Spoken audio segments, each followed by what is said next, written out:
Olá, tudo bem? Eu sou a doutora Nádia Pavarini, sou ginecologista e obstetra, sou pós-graduada em cirurgia minimamente invasiva. Para quem ainda não viu o nosso primeiro vídeo, eu vou apresentar a doutora Caroline Nakano. Ela é médica ginecologista e obstetra também, ela é pós-graduada em sexualidade humana e ela é sexóloga da clínica Sense Saúde em Campinas.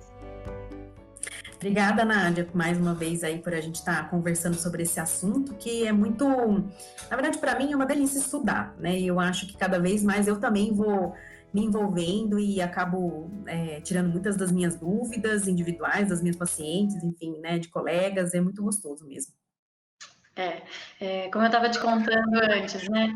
Eu fico até receosa, às vezes, de te interromper para fazer uma pergunta ou uma observação, porque, de fato, a gente nota que você gosta do assunto, de estudar Não, bastante. mas pode me interromper, acho que é um bate-papo mesmo, acho que sexualidade tem isso também, ele é muito, a sexualidade também é democrática.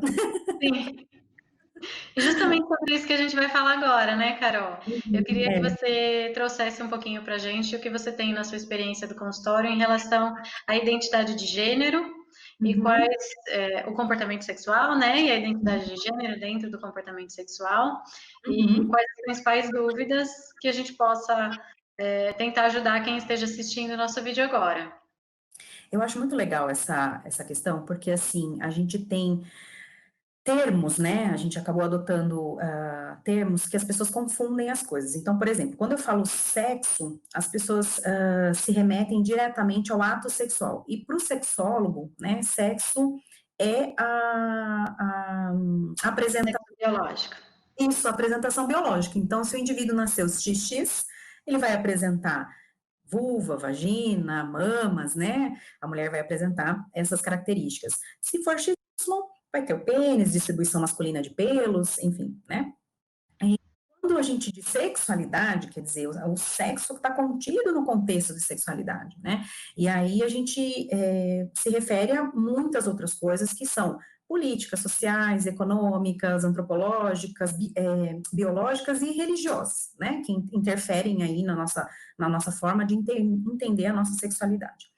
E aí vem os conceitos de orientação sexual, identidade de gênero e gênero, né? Quando a gente fala em gênero, a gente fala em papéis de gênero, a gente recebe isso em um contexto social, né? Uma coisa que a gente aprende, né? Que mulher tem que fazer tal coisa, ou se vestir de tal jeito, e homem tem que fazer tal coisa, e se vestir de tal jeito, ou ter tal tipo de comportamento, ou seja, é aceitável que homens tenham carrinhos, usem armas, né? Então, a gente tem que ter esse cuidado, né, com isso, exatamente para que a gente não propicie violência, especialmente a violência contra a mulher. Que mulher vista-se assim, não pode sentar de tal jeito, né, ou fecha as pernas menina, que coisa feia você colocando a mão aí, né. Então, Que eu sempre achei um saco. Eu acho que eu sou uma feministinha desde criança, porque pois é, né, quer dizer, a são coisa eu fui fazer direito, judô e futebol. Eu não fiz fazer nada das outras coisas. Eu fiz balé também, mas do balé eu saí cedo. Eu falei, esse negócio não é para mim. pois é, entendeu? E que assim, isso não te define, né? Por exemplo, porque eu faço futebol, eu estou tendo um comportamento masculino. Não, a gente tem atletas, né, em todas as áreas aí, enfim, seja homem ou mulher, né? A gente tem bailarinos homens, né, que são excelentes. Excelente. Não define a sua orientação, não define a sua identidade ou o seu papel de gênero, né? E quando a gente fala em orientação sexual, eu estou falando em relação ao meu desejo sexual, mas que está no outro. Então, por exemplo, eu sou mulher e desejo um homem. Então, a minha orientação é heterossexual. Eu sou mulher e desejando uma outra mulher, né? O meu desejo está numa mulher, né? Eu tenho admiração, eu tenho tesão, né? Eu estou falando de uma homossexualidade feminina. No caso dos homens, né? Um homem desejando um outro homem, homossexualidade masculina. E quando esse desejo ele varia, ora está numa mulher, ora está no homem, a gente está falando de bissexualidade. Né? Então, isso é muito tranquilo, na verdade, assim, é o desejo que está no outro, é aquilo que eu sinto o objeto de desejo, né, que é a referência para as questões de a gente conceituar, vamos dizer assim, né, o desejo sexual em relação à homossexualidade e heterossexualidade ou bissexualidade, né, em relação à orientação sexual. Quando a gente fala em identidade de gênero e disforia de gênero, que é uma questão em relação à não identificação do sexo que a pessoa nasceu, né, do sexo biológico. Então, eu sou mulher, eu nasci, né, com o sexo biológico XX, porém, né, eu não me identifico, eu olho para as minhas mamas e não é isso que eu gostaria de ter, eu olho para a minha vulva e não é isso que eu gostaria de ter, né? E o contrário também, quer dizer, eu nasci um indivíduo XY, tenho pênis, tenho uma distribuição masculina de pelos e eu não me identifico com essa genitália. Então, essa que é a questão que entra aí na disforia de gênero, né? E que muitas vezes levam as pessoas as questões da transformação, da transexualidade. Certo. E o que eu queria te perguntar, no seu consultório, você já recebeu casos de pacientes que desejavam fazer hormonioterapia para mudança de sexo? Independente da sua resposta, eu queria que você considerasse também um pouco sobre o tratamento hormonal, como é que isso funciona aqui no Brasil e quando que está indicado. Então, na verdade, assim, em relação à primeira pergunta, né, a gente recebe, eu tenho atendido muito homem trans, ou seja, a pessoa que nasceu XX e começou a hormonoterapia para ao processo de transformação, né, de ressignificador, que a gente fala, né. Ele ainda não havia retirado as mamas, né, mas já estava recebendo hormonioterapia, portanto, já tinha a barba, e a masculina pelo corpo de pelos, né, a disposição de pelos bem masculina, né. Porém, ele tem ainda a vulva e a vagina, então nós ginecologistas precisamos olhar aí para esses órgãos, tanto as mamas, né, quanto a vulva e a vagina, né. Estava com uma lesão, precisou ser tratada e tudo ok, né. Em relação aos jovens, o que acontece, né, esse segmento, ele precisa ser multidisciplinar. Então, precisa do endocrinologista, do ginecologista, do uro, do psiquiatra e do psicólogo. Né? É uma equipe multidisciplinar que entende todas as questões da transexualidade, né? E o assistente social, porque também tem a questão do nome, né? Da mudança do nome social, né? E o que acontece? Aqui no Brasil, a legislação funciona de que maneira? A gente precisa que a pessoa tenha maioridade, faça um tratamento, acompanhamento psicológico e psiquiátrico por no mínimo 2 anos, para que se pense em realizar a cirurgia. Tá? A hormonioterapia até pode começar antes, mas assim, a ressignificação cirúrgica, né, é após 2 anos desse tratamento. Entendi. Acompanhamento. Essa hormonioterapia, quem inicia é o endocrinologista ou é o ginecologista? Na verdade, eu vou reformular um pouquinho. A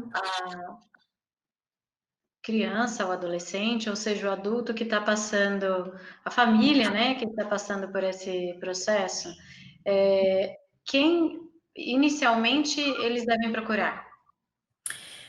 Inicialmente, eu diria para procurar um profissional que lida com sexualidade, seja da área, seja o psiquiatra, seja o gineco, seja o endócrino, que também tem endócrino na área de sexualidade, ou seja o psicólogo. Acho que são esses as primeiras pessoas a serem procuradas, né? E a partir daí, pensa na possibilidade da hormonioterapia, né, em tratamento conjunto. O tratamento da hormonioterapia, quem normalmente prescreve é o endocrinologista. Mas todos os envolvidos, todas as especialidades envolvidas acompanham em conjunto, né? Porque a gente tem que ficar de olho, na verdade, nas consequências, por exemplo, do uso da testosterona, né? Que é o que acontece quando a gente faz a questão do homem trans, né? Então, tem uma série de acompanhamentos, né? Com os homens trans e com as mulheres trans, né? E tem que ser bem rigoroso mesmo, assim, sabe? No geral, as mulheres trans desejam muito a mudança do pênis para a vagina, né? Coisa que não acontece com o homem trans, eles não desejam um pênis.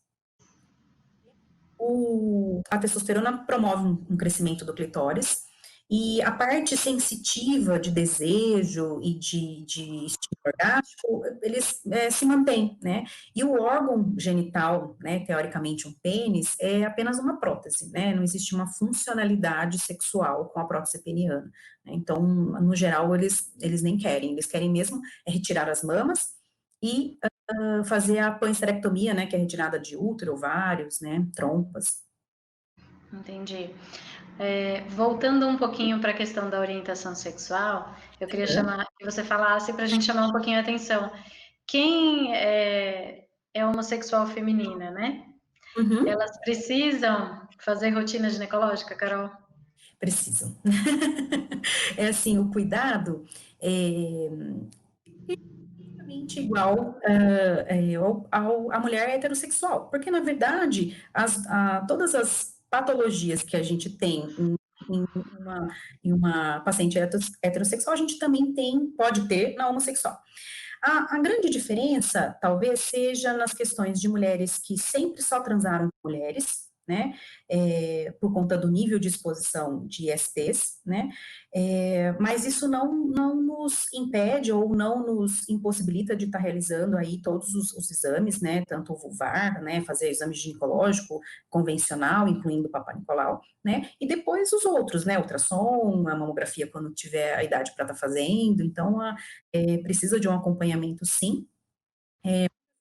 Elas perguntam em relação a uso de camisinhas ou até mesmo de uso de brinquedos eróticos, né, no compartilhamento disso, né, a gente sempre orienta como realizar, também dá para usar camisinha nesses produtos de sex shops, né, ou seja desde o lubrificante até, de fato, algo mais fálico, ou vibrador, né, então a gente sempre orienta aí o uso do compartilhamento, sempre tendo higiene, o uso de camisinha. Certo. Então, eu queria mesmo puxar esse assunto, porque tem algumas pacientes que chegam acreditando que não é necessário fazer a rotina, que não é necessário tomar vacina do HPV, Sim. e que a gente diga para elas que, independente da orientação sexual, a transmissão pode existir, mesmo sem a penetração, né? Isso. E, portanto, elas não estão liberadas a Vou participar precisar. da rotina ginecológica. O cuidado, né, eu falo, independente, né, se você se ama, você se cuida, né, independente da sua orientação, né, a gente tem que pensar que muitas vezes, em função de uma questão social, muitas mulheres lésbicas iniciaram a sua atividade sexual com homens, então tiveram um nível de exposição maior, ou não, né, só tiveram relações com mulheres, a exposição pode ser menor, mas existe também, né, ela existe porque o contato, tanto de toque quanto de sexo oral, né, ele pode sim haver as transmissões de HPV e de outras patologias, né, de outros micro-organismos, enfim. Sim, isso mesmo. Carol, mais uma vez eu queria te agradecer, viu? Muito gostoso mesmo conversar com você, tá bom? Eu espero Obrigada. que a gente consiga marcar a nossa live. Eu acho que Tá, vai vamos ser marcar. bem interessante. Dá para falar de um monte de coisa. Acho que a gente pode falar de desejo, que é independente da orientação, né? Eu acho que tem bastante coisa. É um assunto muito, muito diverso. Tem assuntos polêmicos sempre, né? Porque todo assunto tem polêmica, independente da gente estar falando de sexualidade, mas sempre tem, né? Dá para falar de paciente com câncer de mama e sexualidade. Ixi, tem bastante Muito coisa. legal, muito legal.